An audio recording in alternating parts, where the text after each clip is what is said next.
Pengertian globalisasi. 1. Apa itu globalisasi?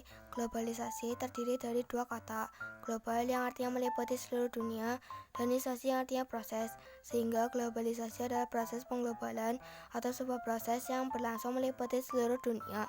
2. Menurut Kamus Oxford, globalisasi adalah sebuah situasi di mana budaya dan sistem ekonomi yang berbeda di seluruh dunia dapat saling terhubung dan menjadi serupa satu sama lain karena pengaruh meluasnya perusahaan multinasional dan perkembangan komunikasi yang lebih baik. 3. Menurut Profesor Charles Sumarjan, globalisasi adalah terbentuknya sistem organisasi dan komunikasi antara masyarakat di seluruh dunia untuk mengikuti sistem dan kaidah yang sama secara cepat. Faktor pendorong globalisasi. 1. Berkembangnya perusahaan multinasional atau perusahaan yang beroperasi di lebih dari satu negara menjadi pelopor bagi terbukanya batas-batas wilayah antar negara. 2. Pesatnya perkembangan teknologi informasi dan komunikasi. Periode kemunculan globalisasi lengkap dengan petanya. 1. Periode klasik awal abad ke-1 ditandai dengan terhubungnya pusat-pusat peradaban dunia melalui jalur perdagangan kuno yang meliputi sebagian besar wilayah di dunia. 2. Periode modern lanjut abad ke-18 ditandai dengan semakin meluasnya keterhubungan antara wilayah dunia di tengah proses perkembangan industri. Peta jalur perdagangan pada periode klasik abad 1 Masehi. Peta jalur perdagangan pada periode modern awal abad 18 Masehi.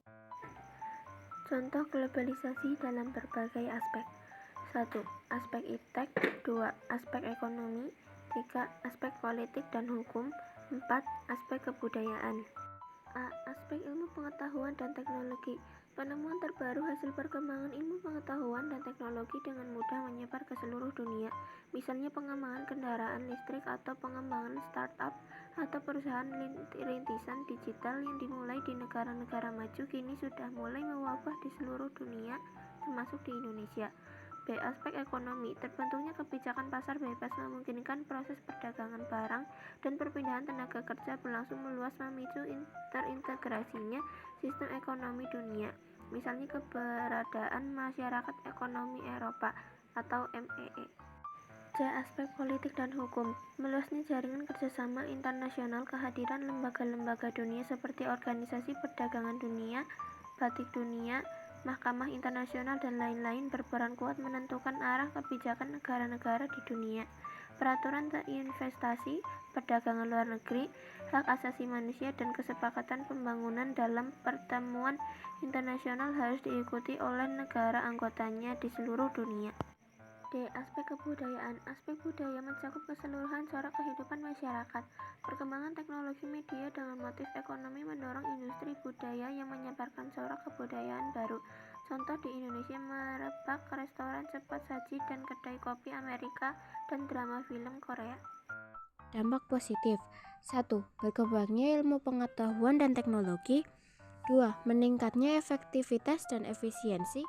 3. Meningkatnya taraf hidup masyarakat. 4. Komunikasi semakin cepat dan mudah.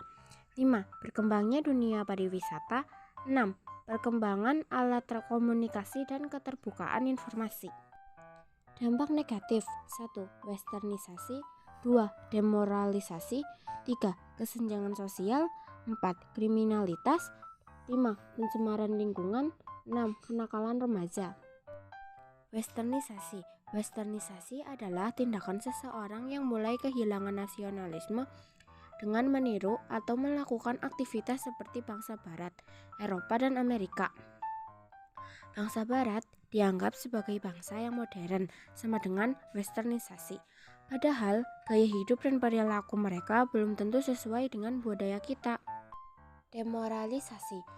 Globalisasi menyebabkan paham Barat masuk secara leluasa ke Indonesia yang bisa memudarkan nilai normal sosial yang berlaku dalam masyarakat Indonesia.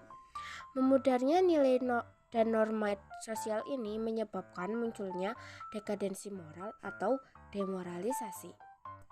Dekadensi moral atau demoralisasi adalah menurunnya atau merosotnya akhlak atau moral seseorang. Ciri dari penurunan moral ini ditunjukkan dari perilakunya yang bertentangan dengan nilai dan norma dalam masyarakat. Kesenjangan sosial. Kesenjangan sosial ekonomi adalah perbedaan yang tajam antara satu kelompok dengan kelompok lain dalam bidang sosial dan ekonomi. Kesenjangan terjadi karena pembangunan dan modernisasi tidak merata dan berimbang. Ketidakmerataan dan ketidakseimbangan ini menyebabkan munculnya kecemburuan sosial. Akibatnya, di satu pihak bertambah golongan kaya, di sisi yang lain bertambah pula golongan yang miskin. Kriminalitas. Kriminalitas adalah segala bentuk tindakan yang melanggar norma hukum.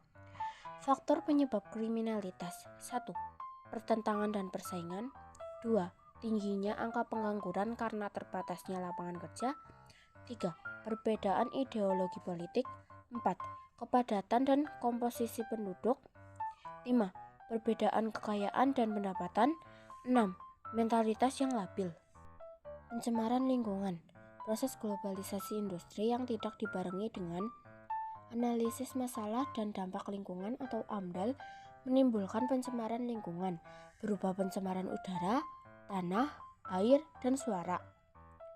Pencemaran lingkungan ditandai dengan berubahnya tatanan lingkungan oleh kegiatan manusia atau proses alam sehingga kualitas lingkungan turun sampai ke tingkat tertentu yang menyebabkan lingkungan kurang atau tidak dapat berfungsi lagi.